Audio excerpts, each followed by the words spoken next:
ह्या आदल्या दिवशी सरेंडर व्हायच्या अगोदर ही यंत्रणा कोण कोण कामात होती तेवढे बघा ना तुम्ही. सीआयडी कडे तपास जायच्या अगोदर जेवढ्या ऍक्टिव्हिटी झाल्यात, मग तुम्ही काय मोबाईलचे सगळे लोकेशन, मोबाईलचे सगळे जेवढे पुरावे तेवढे नष्ट करूनच आरोपी अटक करायला सांगितलं का सेटलमेंट केली? आरोपी बरोबर सेटलमेंट करून सरेंडर झाला.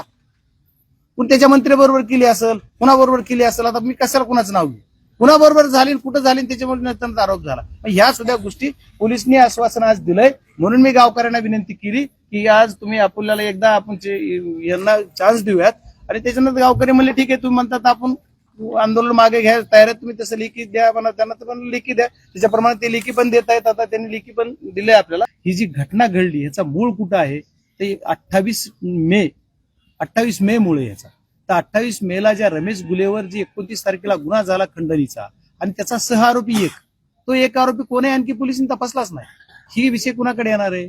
आज मीडियाच्या माध्यमातून एक खासदार या नात्याने मी ऍडिशनल साहेबांना सांगतो की तो तक्रार त्याची उद्या की नाही उद्या, तर सेकंड आरोपी कोण आहे तपासा ना. पण आम्ही सांगतो याला काहीतरी तुम्ही बोलतो तर हा विषय सुद्धा पॉईंट टू पॉईंट एक विषय झाला पाहिजे की ठीक आहे आता अण्णा आभार मानतात हा त्यांचा विषय आहे किंवा माझा जो विषय ते मला वाटते ते मी बोलतोय. कारण हा जो 29 मेला जी तक्रार झाली त्याच्यातला दुसरा आरोपी कोण आहे आणखी तपासलाच नाही. जर ती एक विषय जर ज्या त्यावेळेस संपला असता तर ही पुढे घडलं नसतं. ठीक आहे, हा विषय एक तपासला पाहिजे. त्याच्यानंतर ही घटना जी घडली ती परत पुन्हा 6 तारखेला घडली. पण 6 तारखेच्या अगोदर 29 नोव्हेंबरलाच घटना घडली, खंडणी मागितली. पण त्या खंडणीचा गुन्हा त्या दिवशी नोंद करून घेतला नाही पोलिसने. मग हा पोलिसने का करून घेतला नाही हा सुद्धा एसपी कडेच विषय येतो. म्हणजे हा एसआयडी किंवा सीआयडी कडे नाही विषय. ती जर 29 नोव्हेंबरला तो गुन्हा दाखल करून घेतला असता तर पुन्हा 6 डिसेंबरची घटना घडली नसती. कुणाचा फोन आला 29 डिसेंबरला? कुणाचा फोन आला? 29 मेला दुसरा आरोपी पकडू नका किंवा दुसरा कोणीही 19 मेला जी 29 नाही 29 मेला पण जो झाला त्याच्यातला एक जो आरोपी होता तो आणखी अटकच नाही, कोणही तीच माहित नाही, त्याच्यावर कारवाई नाही. आणि त्याच्यानंतर 29 नोव्हेंबरला जी घटना घडली 29 नोव्हेंबरला ह्या वाल्मिक कराड बरोबर जेवढे फुटूत दिसतात तेवढ्याना तरी तुम्ही सह आरोपी करा ना. कुणाचं एबीसीडी सगळ्याची नावं घ्यायची गरजच काय? ते फुटूत दिसते डायरेक्ट. त्या दिवशीच आकला हापला. आम्ही 29 यालाच नोव्हेंबरलाच ती खंडणी मागण्यासाठी आले आणि त्या दिवशी खंडणी मागितली. म्हणून त्याची फिर्याद कधी घेतली तर जी 9 डिसेंबरचा अण्णाचा मर्डर झाला आणि 11 डिसेंबरला मी ज्यावेळेस अमित भाई शाह यांना भेटलो त्याच्यानंतर जी सूत्र हल्ले त्याच्यानंतर तो खंडणीचा गुन्हा दाखल झाला. त्या दिवशी माझ्या भेट झाली सकाळी 10:30ला, शुक्ला मॅडमला फोन, ती बाकीचे विषय चालू पण त्या दिवशी झाला 11 तारखेला. मग 11 तारखेपर्यंत हा 29 तारखेचा गुन्हा जर त्या दिवशी झाला असता तर आमचा संतोषचा खूनच झाला नसता ना. मग ह्याचा तपास म्हणजे पोलीस यंत्रणा माझी विनंती आहे की हा तपास एसपीने केला पाहिजे की हा काय गुन्हा नोंद केला नाही आणि ह्याच्यावर डबल मागणी केली जाणार नाही. हीच मागणी डबल रितसर मी गावकऱ्यांची तर मागणी आहे, त्यांचा अर्ज जाणार. पण मी एक लोकप्रतिनिधी म्हणून मी सुद्धा ह्या पॉईंट वाईज एक पत्र एसपी साहेबांना देणार आहे आणि मी म्हणतो की हीच तुम्ही माझी मागणी समजा. आणि आज तुम्ही शासनाच्या वतीनं पण आहात तर तुम्ही मला वाटतं की तुम्ही सुद्धा एसपी साहेबांना बोला आणि त्याच्यावरही करा. जर हे झालं तर पुढे काय होणार नाही. त्याच्यानंतरच्या ह्या जी मागण्या येतात आजच्या 6 तर ह्या 6 मागण्यावर वारंवार ह्याच मागण्या मागतात. असं नाही की एखादं आंदोलन आज झालंय म्हणून दुसरी मागणी ऍड केली अशी नाहीये. ह्यांचं म्हणणं जे गावकऱ्यांचं कुटुंबाचं किंवा आमचं जे म्हणणं आहे ह्याच मागण्या आहेत. आता याच्यावर बऱ्याच गोष्टी प्रत्येक वेळेस जसं म्हणलं तसं ठीक आहे घटना घडतात पण ह्याच्यावर आता आज उज्ज्वल निकुंज साहेबांची नेमणूक केली. समजा ज्या मागण्या होत्या त्याच्यातला एक मुद्दा मान्य झालाय. आता ही पोलीस महाजन आणि पाटील या पाटलाला फक्त सस्पेंड केलंय. त्याला सहआरोपी त्याच दिवशी करा म्हणते ना गाव.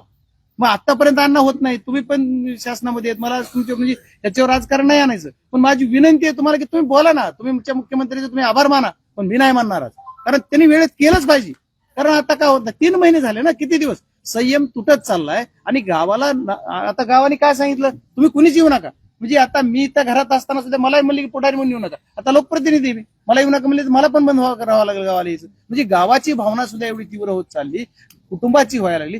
किती दिवस शांत पण आपल्याला करायचं तर आहे. आपण एवढे तुम्ही सगळेच जण ह्याच्यात ऍक्टिव्ह आहात, सर्व पक्षीय लोक आपण ह्याच्यात झटतोय. तुम्ही आणि सर्वांची भावना तुमच्यावरच आहे. मी खासदार जरी असलो तर तुमच्याकडून अपेक्षा आहे. तुम्ही सरकारमध्ये आहात. परत मी एका प्रोग्राम मध्ये सांगितलं सर मी मुख्यमंत्र्याचा लाडका आहे. मग मुख्यमंत्र्याच्या लाडक्या आमदारांनी माझी विनंती ही वेळेतच करा. आता पुढच्या वेळेस 10 तारखेच्या नंतर आम्हाला आंदोलन नको. म्हणजे माझी पर्सनली विनंती, तुम्ही तर तिथं ऍक्टिव्ह आहात पण खासदार म्हणून कुठे यावं लागत असलं तुम्हाला तरी मी तुमच्या सोबत येईल. पण हा विषय असा आहे की ह्या लढ्यामध्ये कुठला पक्ष नाही, राजकारण नाही, काय नाही. हा लढा आपला घरचा आहे. मी तर माझं कुटुंब म्हणून मी लढणार आहे, शेवटपर्यंत लढणार म्हणून सांगितलं. तुमची तीच भूमिका आहे. कारण तुमच्यावर कोणी जरी काय म्हणलं तर मी आताही मला मीडियाने तुम्ही याच्या अगोदर विचारलं, मी म्हणलं तो विषय संपलाय, त्याच्यावर काय बोलण्यात मतलब नाहीये. हा लढा लढतो, आम्ही सगळे करतो. तर या लढ्यामध्ये माझी अपेक्षा आहे की यांनी सुद्धा मुख्यमंत्री महोदयांना सांगून मुख्यमंत्री महोदयांनी वेळेत झाला पाहिजे.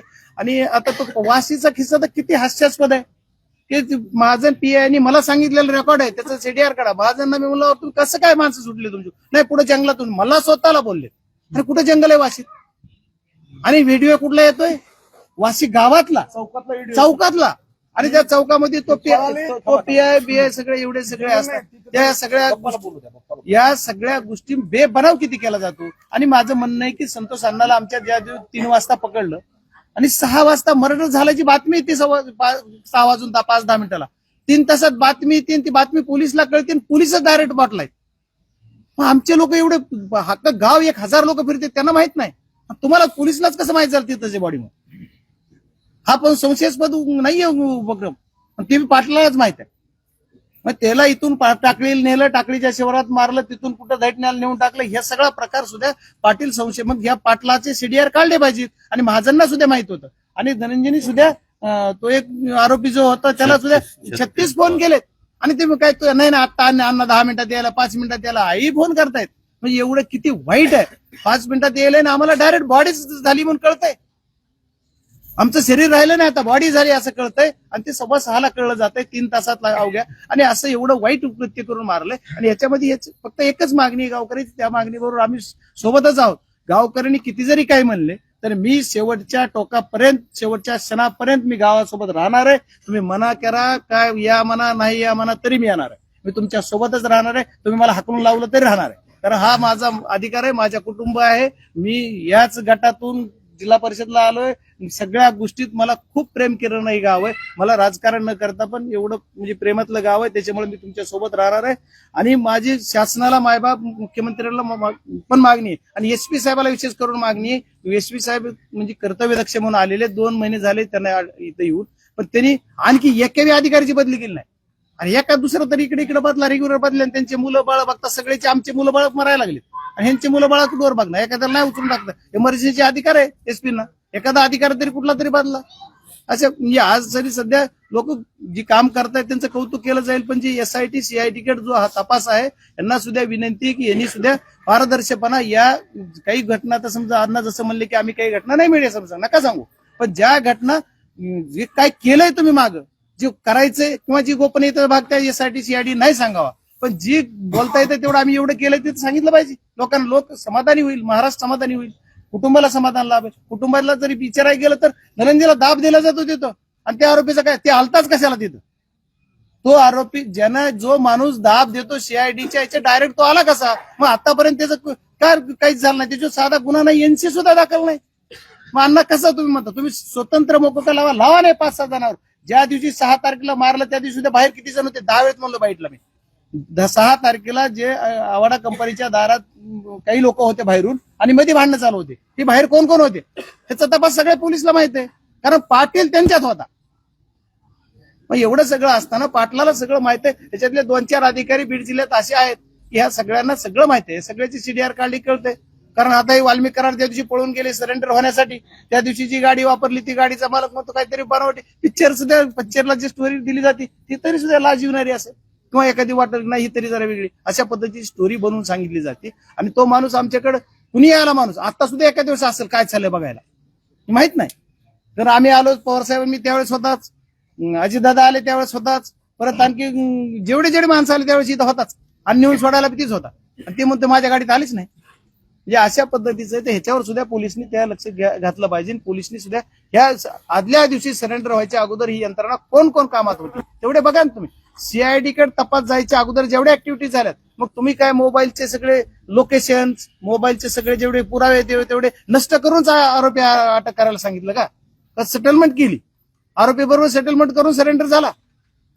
पण त्याच्या मंत्री बरोबर केली असेल, कुणाबरोबर केली असेल, आता मी कशाला कुणाचं नाव घेऊ, कुणाबरोबर झाली, कुठं झाली, त्याच्यामुळे नंतर आरोप झाला. ह्या सुद्धा गोष्टी पोलिसनी आश्वासन आज दिलंय. म्हणून मी गावकऱ्यांना विनंती केली की आज तुम्ही आपल्याला एकदा आपण यांना चान्स देऊयात, आणि त्याच्यानंतर गावकरी म्हणले ठीक आहे, तुम्ही म्हणतात आपण आंदोलन मागे घ्या, तयार आहे तुम्ही, तसं लेखी द्या म्हणा, त्यांना तर पण लेखी द्या, त्याच्याप्रमाणे ते लेखी पण देत आहेत. आता त्यांनी लेखी पण दिले आपल्याला, त्याच्या अनुषंगाने फक्त डिटेल आपण निवेदन दाखल करू, आणि परत अण्णा असतील, आपण असेल, सगळेजण हा लढा लढू. पण गाववाल्यांना सुद्धा माझी विनंती आहे की आंदोलन कुठलं करताना ठीक आहे, गावाचा जरी निर्णय असला तरी एक मी तुमच्यातला म्हणून कमीत कमी थोडं चर्चा करा, नाही तर लगेच डिक्लेअर करू नका. हात जोडून विनंती, खूप त्रास होतोय. एवढं तुम्ही त्रासात आहात 3 महिने. आम्ही काय नाही, आम्ही जब इकडे दिल्लीला गेलो, मुंबईला गेलो, आज इकडे गेलो, तिथं आमचा टाइम जातोय. पण त्या आईचा टाइम कसा जायचा, लेकराचा टाइम कसा जायचा, ह्यांचा टाइम कसा, खूप मोठं सहन करणं एवढं शक्य नाहीये. त्याच्यासाठी थोडा एखादा निर्णय घेताना थोडा म्हणजे आपण काळजीपूर्वक घ्यावा, अशी माझी सर्व गावकऱ्यांना विनंती आहे. आणि तुम्ही आज हे आमच्या सर्वांच्या विनंतीचा मान देऊन उपोषण मागे घेतात, त्याबद्दल तुमचे सर्वांचे आभार मानणार आहे. आणि अण्णा, तुम्हाला सुद्धा तुमचे आभार मानणार आहे की तुम्ही आज उज्ज्वल निकमुख साहेबांची जी मागणी कुटुंबाची होती ती मान्य करण्यासाठी प्रयत्न केले. पण याच्या पुढच्या काळात बी ह्या ज्या मागण्या आहेत आज मी दिलेल्या सुद्धा आणि कुटुंबाने दिल्या, ह्या 8 दिवसातच करा. आपण इथं सांगताना 10 तारीख म्हणतोय तुम्हाला, पण मला वाटतं 5 तारखेपर्यंत करा ना. किती वेळ लागतंय करायचं म्हणलं? तुम्ही एसपी ना बोला, मी तर बोलतोय. आणि आता पोलीस यंत्रणेवर आज काय बोलणार नाही, नंतर बोलल मी, कारण बोलायचंच आहे मला. आजचा विषय खूप वेगळा आहे, पण ठीक आहे. बाप्पा, थोड्या वेळापूर्वी तुम्ही माध्यमांशी संवाद साधताना सांगितलं की तुम्हाला एक फोन कॉल आला आणि त्या फोन कॉल मधून कृष्णा आंधळे जो फरार आहे तो संभाजीनगरमध्ये असल्याचं सांगण्यात आलं, आणि त्याची माहिती तुम्ही पोलीस अधीक्षकांना दिली. त्यावर पोलीस अधीक्षकांनी काही नाही, कार्यवाही त्याच्यावर केली? मला माहिती नाही. नाही, मला पोलीस अधिकारी त्याच्यावर आज आतापर्यंत अद्याप तरी मला आणखी रिप्लाय दिला नाही. माझ्याकडे जो यांच्याकडे आली माहिती. बापूराव काय नाव आहे त्याचं, बारगजे. बारगजे, त्याचा मला बी फोन आलता.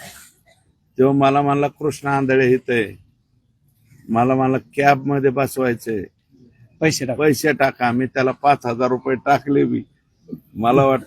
मला त्यांनी 4.5 तास नगरला उभा केला बारगजेनी. मी तिथं उभा राहिलो. असे काही लोक आहेत. नंतर एसपी ला मी फोन केला, ते म्हणला येतो मेरावर तुम्हाला सीएमच आ रहा. एसपी म्हणतो